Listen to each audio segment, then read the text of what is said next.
All right. So suffering sounds like a heck of a topic that we want to start getting into It's going to here, be a right? fun one. I don't know if we're going to call it fun. Fun. It will be an interesting conversation for sure. And why are we talking about suffering on this week's podcast? Because that's the outline you wrote. So, yes.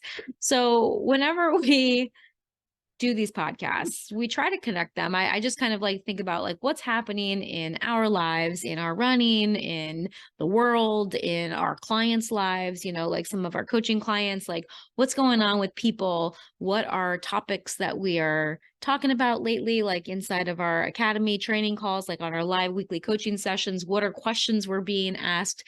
And this week is Holy Week and we are Catholics. And so I have been thinking a lot about the passion of Christ and the resurrection and what we believe in this Holy Week. And it made me think about this idea of suffering because that's a lot of what Holy Week is about leading up to Easter Sunday is this idea of the passion of Christ and suffering. And so I was thinking about, you know, looking at suffering through the lens of running and also apply it to the rest of our lives as well. Like, why do we suffer? What is the point of suffering? And what are the different types of suffering that we go through in our running and in the rest of our lives? And what's the point of it all? Why do we do this? Like, why do we do this to ourselves? I mean, it's a really good question. There's a lot of aspects of running that people are like, yeah, that's not comfortable. And I don't really like that aspect. Yeah. And I mean, that part really, really hurts. And it seems like there's a lot of suffering that's just built into running. So Yeah. why is it that we keep lacing up and heading out the door? Exactly. So we want to talk about suffering in two main ways.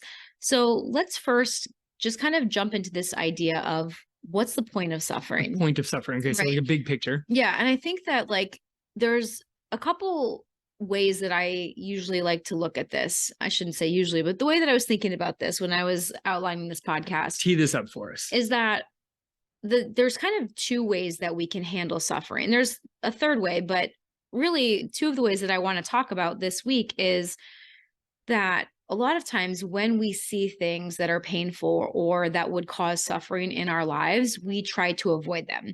And if we try to completely avoid suffering, this can lead to a lack of growth, a loss of potential, and weakness ultimately. Sure. Versus part two, or way number two, is that some people seek out suffering for the point of suffering, right? Like they just is like, that's going to be hard. And I want to do it just because it's hard and just because I'm going to suffer through it. Okay. Yeah. So like the two extremes of I'm going to do absolutely no suffering versus I'm going to go out of my way to make this as insufferable. Is that the right word? I mean, does insufferable mean full of suffering?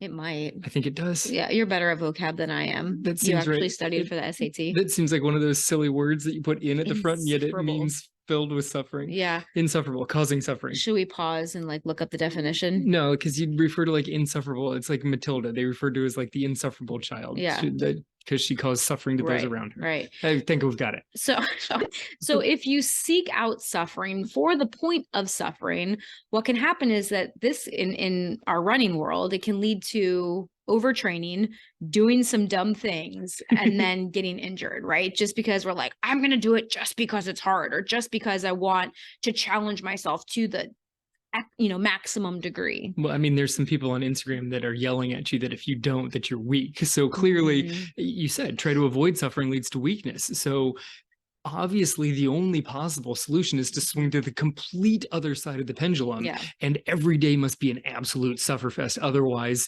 nothing but weakness. Right. And then really kind of that middle ground of accepting and understanding that suffering is a part of life. Life is 50-50. There's going to be good and bad. There are going to be times that are painful and that we are going to have some element of suffering, whether that's in our running or in the rest of our life. And we need suffering because suffering can help us grow. Suffering can be beneficial. And so we're going to talk about really two different types of suffering in this episode. Number one would be pointless suffering. And then number two would be beneficial suffering, because we also believe that suffering can help us to become stronger. It can help us to build resistance. It can help us learn how to deal with hard things. And when we do that in our running, we can then take those skills and practice those skills by dealing with discomfort, learning how to lean into discomfort, and then applying that to other areas of our life. Yeah, lots of other areas, like Mhm. relationships, like Mhm. just actually thoughts inside of your own head that are uncomfortable. When Angie and I first started dating decades ago, Oh my gosh, it has been over 2 that's what decades. I'm going with, decades ago, that in and of itself was just a little bit of suffering there. What? Just saying how long we've been Oh, together to suggest how old we actually are, as the calendar pages just keep flipping. Not that our relationship has been any suffering, but what I'm saying here is, none. hold on, let's see if I can yank my foot out of my mouth and continue my thoughts. When we got together, I was not a big fan of sharing feelings and emotions. In case you don't follow us on YouTube to watch these, you're gonna need to go back and check just that line, because it's worth it Because I for the was taking a spit take. drink of I was taking a drink of water when he said that. But I was not a fan. But our relationship was going to be built on actual a deeper connection, which was a bit of temporary suffering for me to try and figure out what do I do with these emotions? How do I share that? That's difficult for me. Mhm. But I'd done difficult things. I had gone through some really hard workouts.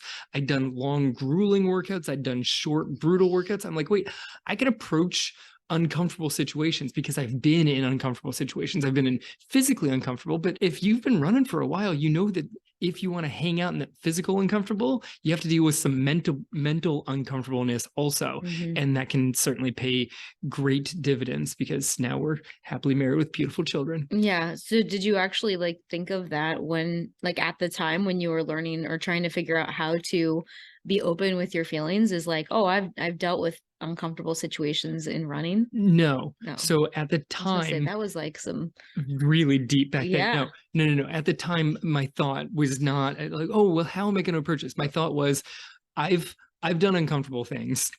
Is this going to be like running really far or sprinting? This is my thought. Like, and it's kind of like the like, how do you take a band-aid off? Like, do Mhm. you rip it off or do you slowly pull back? I'm like, okay, we're gonna have a conversation. It's gonna involve feelings. Do I just tear the band-aid off or do I gently like how am I supposed to do this thing? It's uncomfortable. Both of them, both the aspects are uncomfortable. Well, I appreciate that you went through that discomfort to get us to where we are today. Thank you. And you have become quite good at it. Like it's not that it comes easy for you, I would say, but you definitely have gotten much better at some of the uncomfortable situations and not just avoiding them like you used to. Well, I mean, that's the key is not avoiding the Yeah. uncomfortable situation.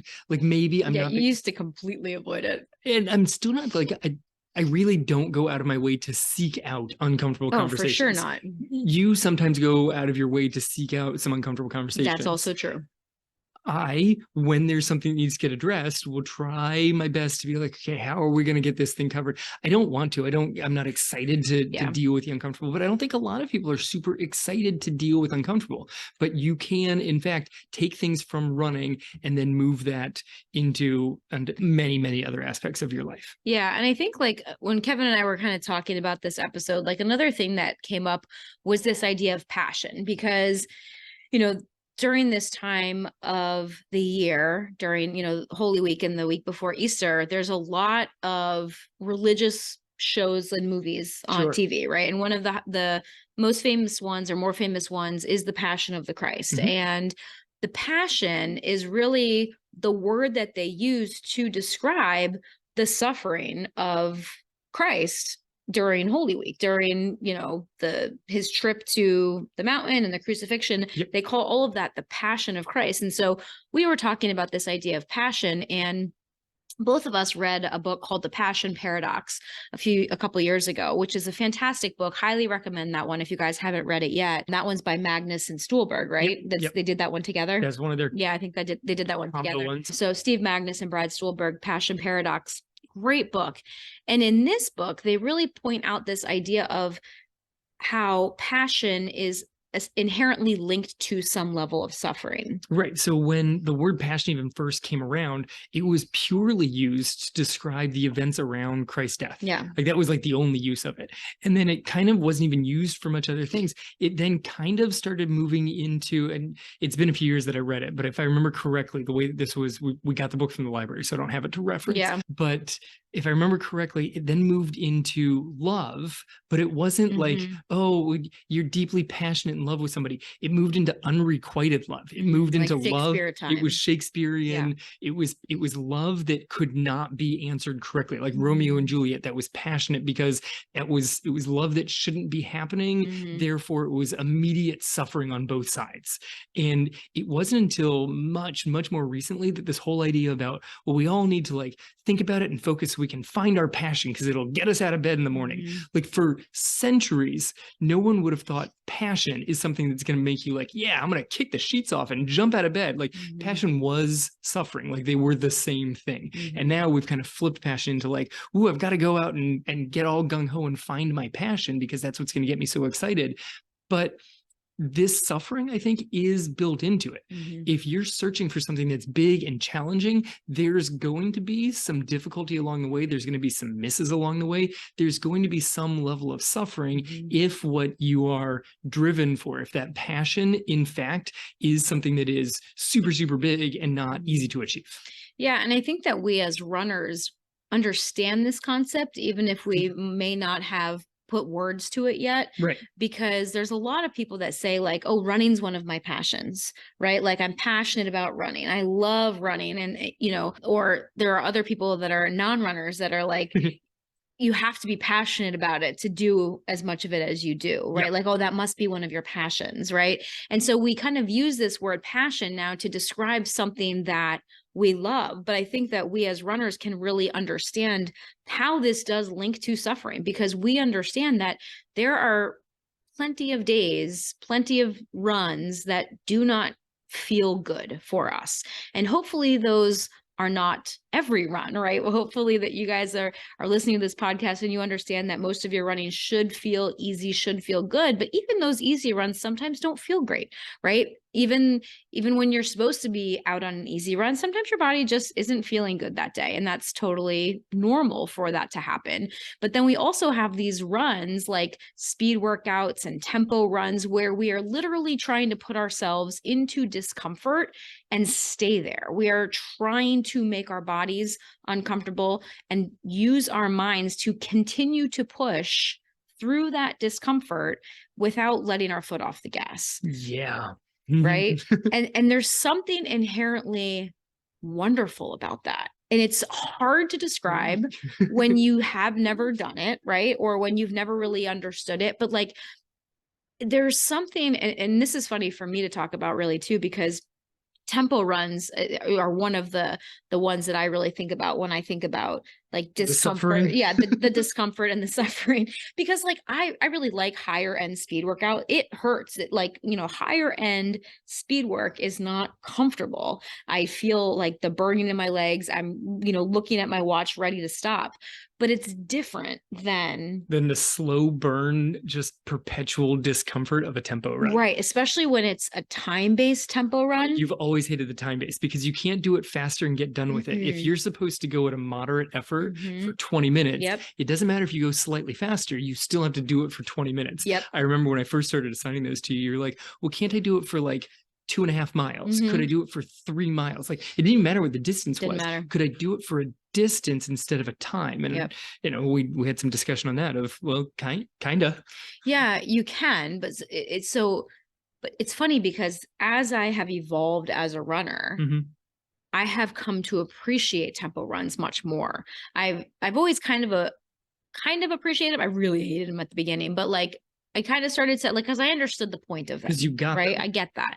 But now in some ways I can look forward to it which is so weird for me to say, but I know there's going to be that discomfort involved, but also that feeling of knowing that I can be in that and be okay and not have to slow down because I am mentally strong enough that I can keep pushing.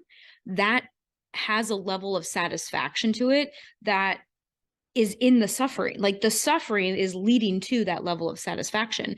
And then also how I feel afterwards. Yeah. Like when I complete that run and I'm like, I just did that. There is that level of satisfaction that comes from the amount of suffering that I was in and finished and got through and accomplished. Essentially, it's that sense of accomplishment from coming through the suffering. And I think that that can be a big part of that beneficial part of suffering that we're going to be talking about later in the episode some more. Yeah, I mean, I think something else that came along with this was your experience as a runner. Yeah. That you got better at pacing a tempo run.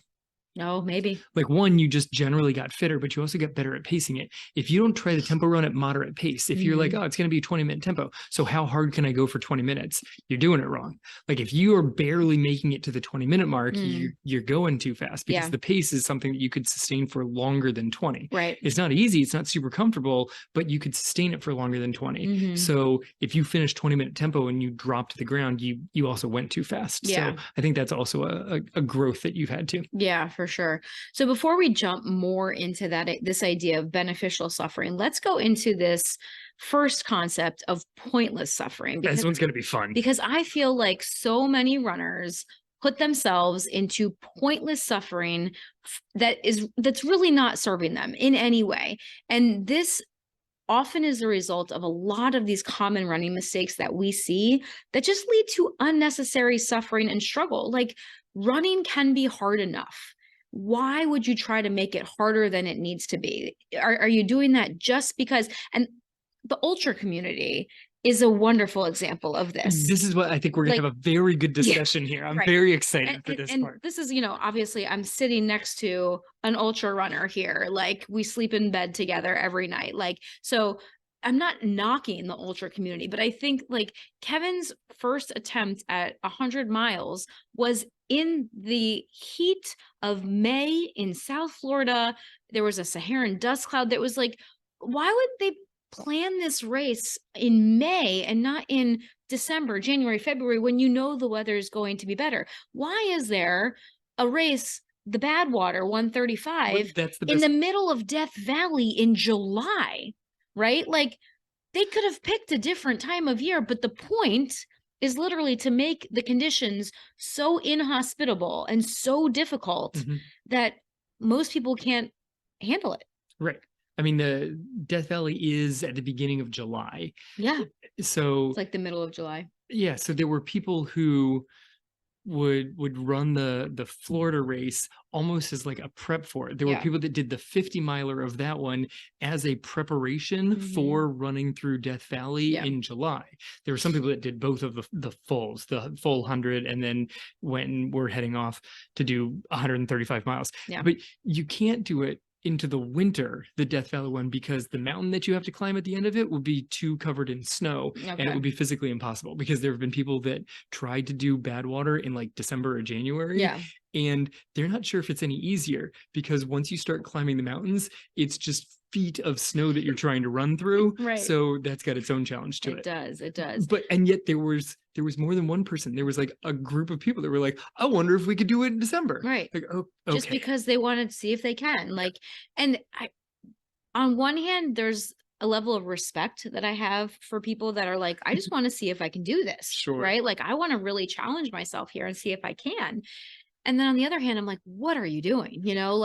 But I think that ultra runners like are kind of their own breed from a lot of the things that I've learned. And so I think that's one example, but I think that there's a lot of other examples that we see with runners that typically run shorter distances than ultra marathons, right? Like the more common distances. Yeah, that's like an end of a bell curve. Yeah. Let's look at the overall common issues that somehow show up with a lot of runners that go through needless and pointless suffering. Right.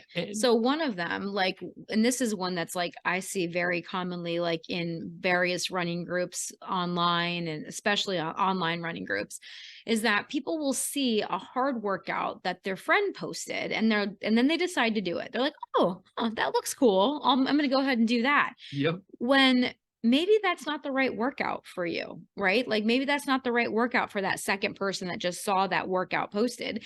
And unfortunately, that can lead to overtraining. Like if that workout, say, the person that did that workout is training for a different race or has 5 years of experience under their belt, whereas runner number two has only been running for a year, right? Runner number one that has been running for 5, 10 years, has more running experience, can probably do different types of workouts Mhm. than runner number two. Yeah. Right. And so just trying to copy what other people are doing often leads people to try something that they're not ready for, which can lead to injury or really can just be a waste of time. It can, not that any run is really a waste of time, but they could have chose a better workout that might help them to achieve whatever they are trying to pursue, Yes. at that moment versus like just kind of doing a workout just because somebody else did it. Just because it looked good. Yeah. Like you also don't necessarily see the setup to what that workout was. Mhm. Okay. If runner True. A does like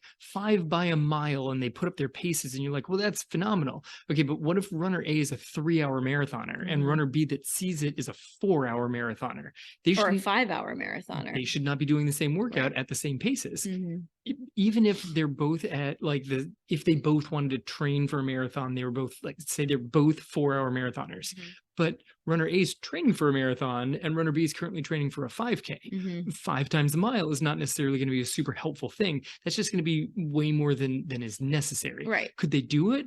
Sure, but it doesn't necessarily serve their current goal. Mhm. And that I think is where you're going at with that, like a bit of a waste of time is Yeah. sure you could do it, but why? Like Mhm. you could put in a different workout. You want to suffer through a workout? Great. Find a workout that would be most beneficial for the goal that you're Yeah. aiming for.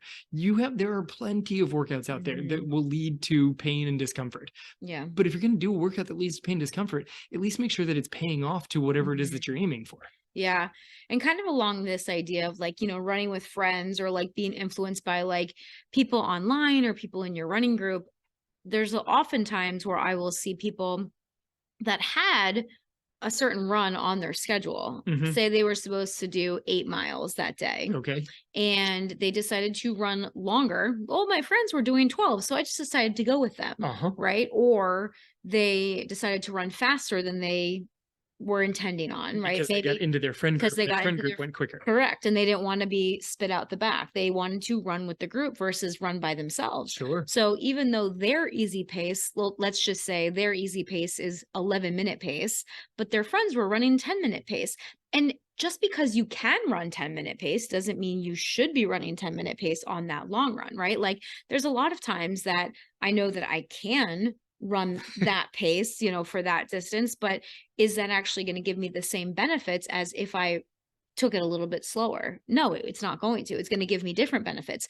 Not saying it's worthless, not saying it's pointless, but is it giving me the benefits that I want to get out of that run? And the answer is probably not. I mean, we've talked about this before of what's the point of the easy run? Mhm. Like sometimes the easy run, the challenge of the easy run is actually slowing yourself down. Yep. And it might be easier to stay with the group and just go with their pace. Maybe they are doing the same distance as you, but they're Mhm. just doing it faster than you were aiming for. Yeah. Like, oh, well, I don't want to get spit out the back because then I feel bad about getting spit out the back. Well, now you're falling into the comparison trap. Mhm. Okay. You're running your pace is going to be most beneficial for you. It might feel fine to go with them because Mhm. it's inherently easier to run with a group than to run solo, and you're going to maybe feel bad about yourself if you get spit at the back end, but ultimately you want that particular run to serve you best. Mhm. So it doesn't really matter what your friends are doing if it doesn't fit like the plan that you have in front of you.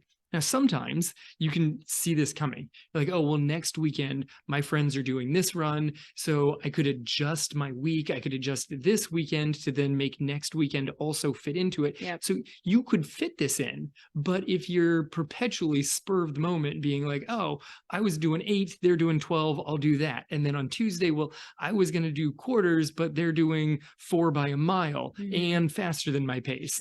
Like if your workouts are constantly dictated by the fastest, speediest, farthest group of the people that you run with, that's probably not serving you very well. Right. And it's pointless suffering again, Pointless right? suffering. Because like those workouts are then going to be harder than they need to be for you to gain the benefits that you're trying to gain here, which means you're going to be suffering more. Like they're going to feel harder. And when you're constantly pushing harder than you should be, that's going to lead to overtraining, which is going to make you more tired, burnt out, possibly injured along the way. So again, pointless suffering, right? Like it's one thing if you have a point to all of it, but it's quite another just to go out and do stuff and just to continue to push yourself harder, but not actually gain a benefit from it. That's what we don't want you guys doing, right? Like, we're not saying that suffering is bad. Like, we're about to get into a whole section on beneficial types of suffering, but don't do things just because they're hard. Don't do things just because other people are doing them and you want to prove that you are,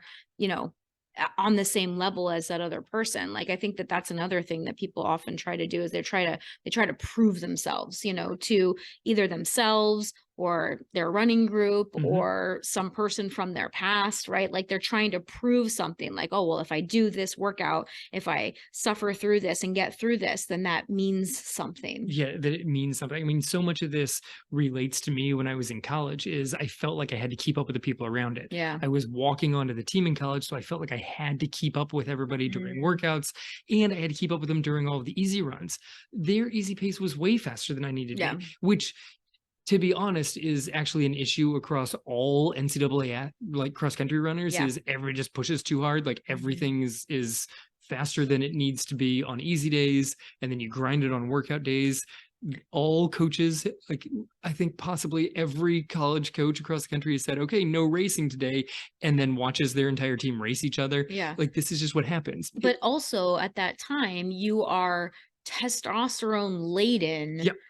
18 through 22-year-old boys, right? Or, you know, women, but like in your case, right? Men that are able to do dumb things like that and not have it affect you as much. Whereas those of us that are in our fourth decade, fifth decade, sixth decade of life, we can't be doing those things anymore, right? Like our bodies aren't going to respond the same way. But I saw it on Instagram. I should totally do it. No, that's like a torn hamstring waiting to happen. Oh my gosh. Steve and Brad were having the funny. Did you listen to that episode? Yes. They were having the funniest conversation. We listened to the Growth Equation podcast by Steve Magnus and Brad Stolberg. Also a great podcast if you guys are looking for other podcasts to listen to besides ours.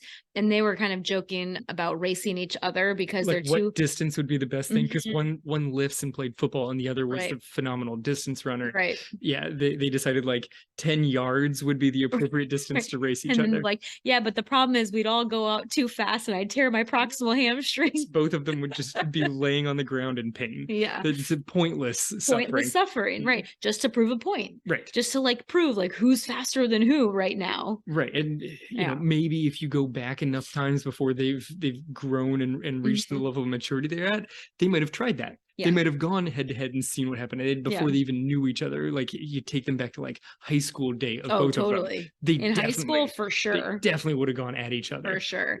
But so, yeah, so that's definitely a part of necessary and pointless suffering. But another really common one that we see as well is when people sign up for a race, but then they don't give themselves enough time to train. And they decide, I'm going to run a half marathon and I'm going to do it 3 months from now, even though I've never run a step, or I haven't run a step in a year, or I haven't run a step in 2 years, right? So they say, I'm going to sign up for and train for this race, but I'm not going to give myself the right timeline. And again, running is hard enough if you train correctly. If you give yourself the right timeline, there's still going to be all of those ups and downs. There's still going to be the hard days and the easy days and the suffering that's built into what we do as distance runners, as endurance athletes. There is an inherent level of suffering. So why are you trying to make it harder than it needs to be on you and your body? Yeah, I mean, I think races is a real big issue. Like, if you don't have a race on the schedule and you're kind of like, I saw that this workout got posted and you are capable of doing it, if it's not serving your goal, but you don't have a race coming up anytime relatively soon, you could probably fit that into your plan and be like, all right, well, I'll just have to adjust a few days after it so I can recover from this workout that may be a bit of a reach for me. Or I'm going to go a little bit longer with my friends this weekend and I'll pull back for the next few days at the start of next week. You can do that. When you sign up for a race that you have no potential of possibly being prepared to race well, that just seems to be like, yeah, well, I mean, I've done races before. They're hard. So even if I'm not prepared, what's the worst that happens? It's hard? No, the worst that happens is that you hate the entire experience and then you don't want to go back and run anymore. Yeah. Like running is difficult. So don't make it more difficult just because you could. Yeah. Like, sure, I could do a half marathon, but what if I did it well with a 40-pound backpack strapped to my back?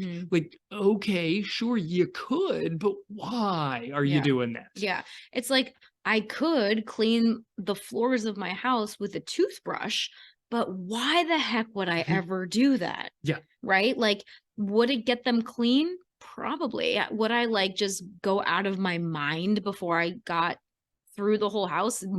Almost definitely, right? Like, yeah, and then the dog would have to live outside. But it's also just pointless suffering, right? Like if you're just trying to clean up one area, maybe you're trying to just like clean up a little spot of grout that gets dirty. Okay, but toothbrush it. Fine. But like the whole house with a toothbrush, that seems pointless and definitely not a good use of your time. Right. So the example that I came up with is right now in the school year, my students are signing up for classes that they want to take next year. And so they're all trying to figure out like, what do I take? Should I take this class? Should I take honors English or regular English? Mr. Brown, what do you think I should do in math class? And so I'm like, look, take the classes on an honors level that you think are going to be worthwhile to you on an honors level. Yeah. Don't take it just because it's an honors class. Like if you don't like English, why would you take the honors English class? If you don't like math, even if you're good at it, why are you going to take the honors math class? Like this is how I took classes when I was in high school. Yeah. I took honors math and science because I was good at them and liked them. I was pretty good at English. I never took a single honors English class because I didn't see the point of it. I was like, well, that just seems like more reading than I want to do. So I'm going to not sign up for that class. That's honestly what I did. And so that's what I'm trying to help explain to some of these kids. But they're like, oh, but if I do this class, then I could have 6 of my 7 classes would all be honors classes. I'm like, oh, okay, but why? And for some people, that's important. Yes. Right? Like for me, right? Like I was the top of my class. So you needed to make sure you had the GPA in line. Exactly. Like I needed to take, if I wanted to have a chance to be the valedictorian, I needed to take all of those classes. I needed my schedule to be as hard as it could be so that I had all of those points inflated because that was my goal. Right. My goal was to be right. Which I add in. I'm like, if this is your goal, then 100%, this is the schedule, not only that you should, but that you need to take. Yes. Because otherwise people are going to jump you on the class rank. Right. And if that's not the goal, then yes, back to your point, then right? Let's think about what classes you're taking. What's the point of it, right? So I think that all goes back to like, what is your goal? Like, why are you doing this to yourself? Like, and is there a point? Like, is it beneficial for you to take all of these AP and honors classes, or is it just, are you just taking them just because your parents said you needed to, or because you want to say that I'm taking all honors and AP classes? Like, you know, there's some people that just want to say that. Right. So is it worthwhile for me to try and run a 2:36 marathon, or am I just trying to prove something to a college coach that I haven't seen in many, many years? Yeah. What's the answer? I don't need to prove anything to that guy. I just don't. Right. Yeah. But would there be a benefit to you running that 2:36 marathon for you? Like, would there be a benefit to that goal or to that suffering that you would have to go through to hit that goal? I've gone through a lot of suffering to try and hit that goal and still come up short of the time. That's where detaching from the goal is kind of helpful, which also involves sort of this whole idea of like passion. Like I was really driven to try and hit this number, but ultimately I only gained satisfaction with it when I was able to pull back and have the number not define me. Mhm. I think that's where the difference comes in, is suffering that you can kind of mentally overcome, of like, yes, this is going to be physically taxing, but if I don't reach the goal, that doesn't say anything about me. If I go for a difficult workout and I don't complete the workout, I don't hit the times as prescribed, that doesn't mean that I'm a bad person. That doesn't mean I'm a bad runner. It Mhm. just means I didn't hit that particular workout. Mhm. So I don't have to then punish myself by not feeding myself afterwards, or by the next workout needs to be even faster, even longer. Like, there's not a trade-off on that level. Like, well, I didn't suffer enough there, so I have to increase my suffering somewhere else. Like, Mm. the workout can be hard, still not hit the times, and then just move along with yourself. Yeah. I mean, that would also be like pointless suffering as well. So now let's get into this idea of beneficial suffering. Like we've talked about pointless suffering, ideas of why, we or how sometimes we make things harder than they need to be, or seek out suffering just for the point of suffering.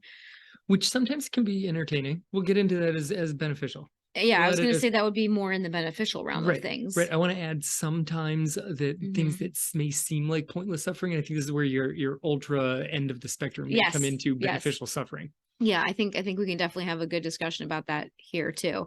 But like I think that some people can kind of swing to the opposite end of where they try to avoid all suffering, right? Sure. Like if it's hard, they just don't do it, and that can lead to a lack of progress and a loss of potential. So what we want you guys to understand, and hopefully you kind of already understand this on a certain level because you are a runner, most likely if you are listening to this podcast, right? Is that we can see suffering as a good thing. We can use suffering to our advantage to help us become stronger, both physically and mentally, and to help us move forward. As long as we're not doing suffering pointlessly, as long as we're not overtraining or doing workouts that don't align with our goals or who we want to be, or the plan that we've created or chosen for ourselves, Hmm. we can understand that there is that inherent level of suffering in a personalized plan, in a race that we're training for, Yep. in a goal that we've chosen for ourselves. And we can use that to our advantage, and we can use our training to help build up our strength, both physically and mentally, for like in order to prepare us for that goal or for other areas of our life as well. Yeah, we can use that plan. I mean, that's part of the thing, is it has to matter to you. Yeah. It's not just suffering for the sake of, well, I mean, I saw it online. Like, that's somebody Hmm. else's suffering that then you then try and take on yourself. Yeah. If you have a race that you actually have a plan that's going to work for you, you want to do the thing, you're going to push yourself for the race, you're going to push yourself in the training, great. Hmm. If you don't even have a race, but you're like, but here's a plan that I'm going to get faster, I'm going to get stronger, whatever the thing is, there's going to be some challenges along that way. Hmm. But those challenges serve a benefit because you still have a goal out there that you're striving for. It's not like you're just going to wake up one day and be like, yeah, well, now I can just casually run 20 miles. Like, there's a plan in place to build up to that kind of distance. Yeah. And that doesn't mean that 20 miles is now just going to be this casual thing you can do. There's a plan in place if you would like 20 miles to be a casual thing that you could do. Right. But for a while, that distance is still going to involve some level of discomfort and suffering. Yeah. I think for a long time, actually. Yeah. And I think that some people, especially people that are not runners, look at us and think that everything that we do is pointless suffering. Yes. Right. They can't see the I benefit don't in it. understand why you were out there for 30 minutes. Right. And then I tell them about Sunday and they're like, okay, well, I really don't get that. Exactly.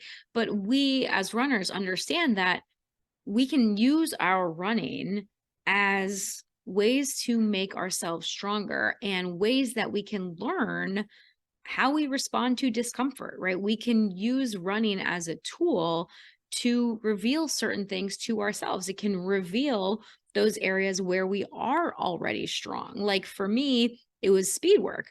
I know that I am stronger in speed work, and the tempo runs, that's what revealed to me some of my weaknesses, like being able to just be in that kind of lower level of discomfort Ah, and mhm. sustain it for a long period of time. That for a long time was a level of weakness for me. And it's still, I would say, more of a weakness than, speed work. Then your speed Yeah, work. like than my higher end speed work, because I'm just I think I derive more joy and satisfaction maybe from that higher end speed work, Probably. which helps make that more of a strength for me, Yeah. right? Because I just kind of like it better.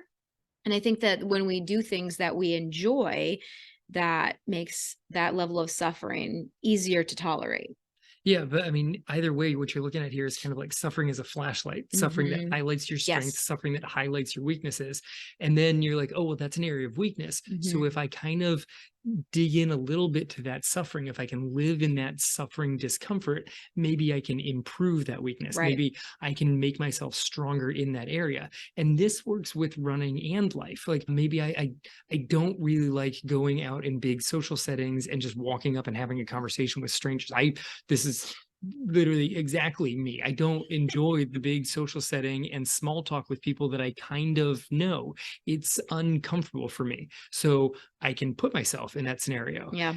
because I've done difficult things. So I'm like, look, this is going to be fine. I've done other things. I shared feelings with Angie.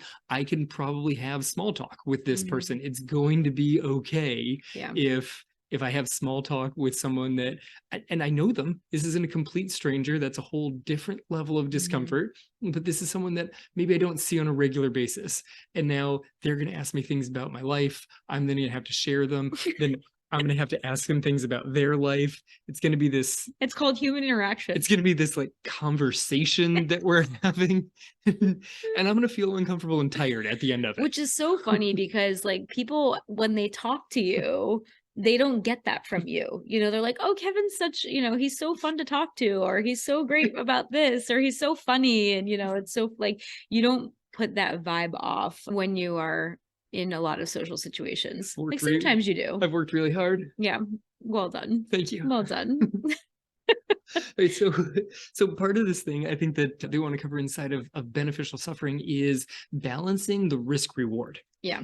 And this kind of relates back to pointless suffering, is doing a really hard workout just to say you did a hard workout Yeah. versus doing a really hard workout that may in fact lead to multiple days of discomfort. It may even screw up the next week. Like if Mhm. you really overreach for a workout, you're probably gonna have to do some readjustment with your plan. Mhm. But is that risk worth the possible payout for it? Maybe. Right. And it might be for sure. Mhm. Right. Like, and I think that that's when you're following a plan that you know is right for you, there are going to be some challenging workouts on that plan. Like, we have to challenge ourselves if we want to grow and if we want to get stronger.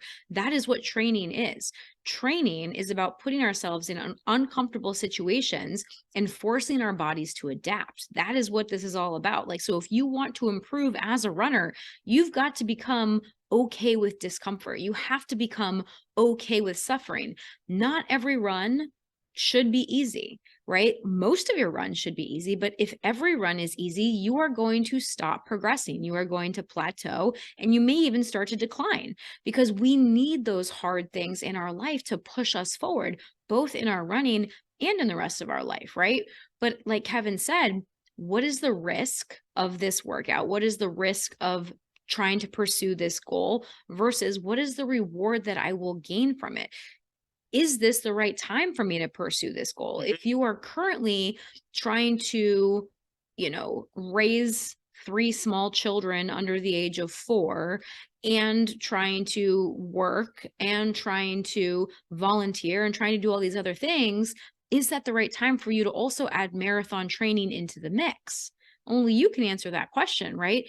Is that worth it for you at that time in your life? Is the risk of you being more tired, possibly getting injured, being burned out, not having as much time for your family or for these other commitments, is that worthwhile for you to add that running goal into the mix as well? Some people are going to answer that with a yes. Okay, fine. Some people are going to answer that with a no. Also fine.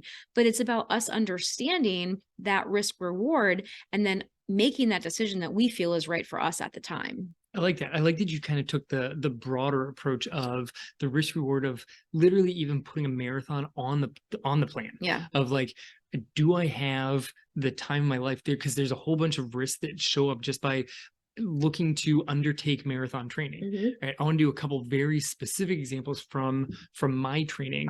I was lifting today and I was doing bench press. Is an empty weight room. Yeah. I had 7 up. I had literally had 7 reps. I'm like, should I do an 8th one? I probably could, but immediately I did a very quick risk reward analysis. And I was like, okay, if I can't get the 8th one up, this bar is going to land on me. And that's not a risk that I'm going to take. So I pushed it back. I racked it. I was done with that one because the benefit of getting up the 8th one was not worth possibly dropping on my chest. Right. With no one else around. With no one else around. Right. Okay. Whereas at the end of this week, I'm going to do a running adventure that I like to take on Friday of Holy Week usually, is something that is long and quite difficult.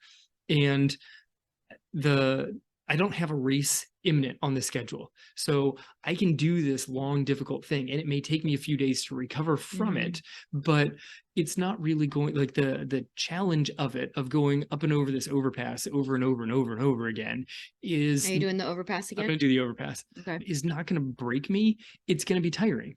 And I may need to take a couple of recovery days after that, but that's fine. Like I'm not setting myself up for injury. I didn't see this on somebody else's plan, so I have to do it on mine. I looked at where my current training is and said, from where I'm at, this would be a physically difficult thing for me to do, but within the realm of things that I can do. But you're also looking at the spiritual benefit that you get from it too, which increases my reward. Right. Which I think is really important because Kevin likes to do really hard workouts on Good Friday, like as part of your own spiritual journey. Yes. Right? You referred to them. You were trying to explain this to somebody else. You referred to it as my own personal sufferfest. Yes. Which Kevin's Sufferfest is exactly what we're talking about here. My personal sufferfest. We're examining suffering. Yes. Why do I choose to do it? Because there's a spiritual aspect of, can I do this super physically difficult thing? And the answer is yes, I can. We can all do super physically difficult things. Right. And when it comes up to that point of, don't you want to quit? Of course I do, but it's Good Friday and I'm not going to. I'm going to go up and over the overpass again, and then I'm going to do it again, and then I'm going to do it again. Right. And that benefit, the reward that you get from that is both physical, mental, and spiritual. Which really helps overweigh the risks of things that could come out from it. Right. Because the biggest risk is I'm going to get tired. Right. But you're also not going to do it to the point of injuring yourself. Like if you feel like, say something acts up on you, unexpected, like your calf, your hamstring, something. A hamstring running downhill, I'm done with it. I'm not going to drag my limp leg up and over the thing because I said I'm going to go 15 overpasses. Like that's, because then all of a sudden the risk becomes greater than the reward. Exactly. Right. And so we all have to kind of weigh that out in our own lives, right? In our own running, because parts of your plan are not going to be fun. Like there are going to be workouts that you like and then workouts that you don't like. And when you see that workout on your calendar, there might be some of those that you're like, oh, I really don't want to do that. And we have that tendency to like skip it, push it to next week, like try to avoid it in some way. But when we can make peace with suffering and understand, like, I'm going to go do this workout and it's going to hurt and it's going to be hard and I'm going to want to quit, but I'm not going to, right? There's a huge benefit that comes, especially mentally, right? When we can stare suffering in the face and not back down, then we know, directly correlating that to our running, right? When you're in that race and you get to that point in the race, whether that's mile 9 of a half marathon, whether that's mile 21 of a marathon, whether that's mile 1.8 of a 5K, right? There's that point in the race, or there's that point in whatever run you're doing where you just want to stop. Your body's saying, why the heck are you doing this? You need to stop and walk. And you're like, yeah, I know I do. Right. But I'm going to keep going. I've done it before. I'm going to keep doing it now. And that's part of the benefit of training, right? This is why people that run half marathons with no training have so much difficulty for the most part, right? Every now and then you'll find a unicorn that's like, oh, I did it with no training and it was amazing, right? But like for the most part, it's because, yes, physically they weren't prepared for it, but also mentally, Yeah. because when they got to those hard parts, they didn't have the mental strength and the fortitude to keep going. Their body, their brain gave up, and so then their body followed. Yes. Yeah. I mean, this is what happens if you keep skipping or you cut different workouts shorter. Yeah. Anytime the certain type of workout gets tricky, you cut it and you call it, or you just keep pushing off that type or skipping a certain workout. You've told yourself, when it gets hard, I don't have to do it. When it gets hard, I'm able to quit, because that's the pattern that you've set up. Yep. So then when it gets into a race and it gets hard, your brain's going to be like, no, no, no, we've done the hard part. Now it's time to quit. Yeah. And it's going to get very difficult to overcome that. So there's a huge benefit of doing this during the run. Yep. Some of the runs need to be uncomfortable. Some of the runs need to be getting you to a point where you really want to quit. Yeah. And you don't. And we even set workouts up like that for some of our athletes. Yes. Like that are designed for them to fail, because the point is, can you know that you're not hitting the paces, that you're not doing the thing, and keep going? It's a mental workout. It's not designed as a physical workout. It's not designed for them to succeed at hitting those times. The point of that workout is for them to see those paces slipping away from them Yep. and then choose to keep pushing at whatever that level is for them, whatever they have left in them. Yep. You know, can you end that workout and say, I gave that everything I could, even though I didn't hit the paces that were set for me? Yes. Set number 3 was a train wreck. I was nowhere near the suggested paces, but I still did it. Yeah. And I still gave it what I could. I still hit my effort level. Yeah. Right. Like I may not have hit the paces, but I still hit that effort level. Yeah. And depending on the workout, maybe that's the point. Maybe you gained all of the mental benefits you needed, and that physical benefit, if you hit those paces all the way through, you may have just torched your legs. So it's probably even a win that you weren't able to keep up the paces all the way through. Yeah. And you gained the huge mental benefit of doing it, of putting yourself in the discomfort of being super uncomfortable throughout like the back half of the workout, and still completing it. Yeah. I mean, and if you think about it, there are so many areas of our life where we do this, where we choose suffering because in our minds, the reward outweighs the risk. The benefits outweigh the costs, right? Like parenting is one that comes to mind, right? Like parenting does not make our lives easier, but is it worth it? Heck yeah, it is. Would I do it again? Absolutely. Right. Like, but being a parent is one of the hardest things I've ever done. Like having to raise little humans that depend on me and to try to be a good human and be a good example and raise them in the way that I think is the right way, and the way that is going to help them grow up to be strong, good humans. Like, this is not easy. And all of you that are parents, you know how difficult parenting is and how difficult it can be. But I think most, if not all, parents would say that it's worth it because of all of the joy that comes with it as well. Yeah. I mean, there's so many things that you struggle with as a parent. Yeah. Like I was just texting our older one today and I said, I'm heading out on a run, love you. And she wrote back, love you more. I said, doubt it. I used to hold you as you would poop and throw up on me. So I'm pretty sure I've got this. And didn't she say, oh, that's your problem? Yeah, she said, well, maybe you should potty train me earlier. Which I did not even. 13. I did not go down that rabbit hole. I could have come back, but I just took off on my run. Right. But it did illustrate, like, we didn't have to have kids. Yeah. Like we chose to do that knowing the challenge that there was going to be because of all of the rewards that are going to come out of that, because we wanted to have kids. Right. Or like we as ladies that, you know, when we're going out for the night and we wear high heels, even though we know that they're going to kill our feet and that we're going to regret it later in the night and probably the next day, but we still wear high heels because it makes our outfit look better. Like in that situation, we have decided that the reward, the benefit of us, you know, looking good that night outweighed the pain that we were going to experience in our feet. I very, very rarely make that choice anymore. Like I did wear heels just a couple weeks ago. Like I like to tell people that I live my life in flip-flops and running shoes, but I did wear heels. That was almost the name of our company. It was that, before we became Real Life Runners, we went through a short period of time where the name of the company was flip-flops and running shoes, but it was just too long. It was There's just too too much. long to type that out in the URL every single time. But yeah, I wore heels a couple weeks ago to like a gala, and I regretted it, but it wasn't as terrible as it could have been. And I wasn't even there. Like Yeah. most times, if you wear heels, I'm also carrying your shoes My in my flip-flops. pocket. My flip flops are in my pocket. Like there's only certain pants that I'm allowed to go out with if you're wearing heels because they have to have a deep enough pocket that it can fit a pair of flip flops. Well, usually you put them in your jacket pocket for me. Right. Yeah. So then we're like very fancy because I Yeah. have to have a jacket on that'll hold flip flops. Exactly.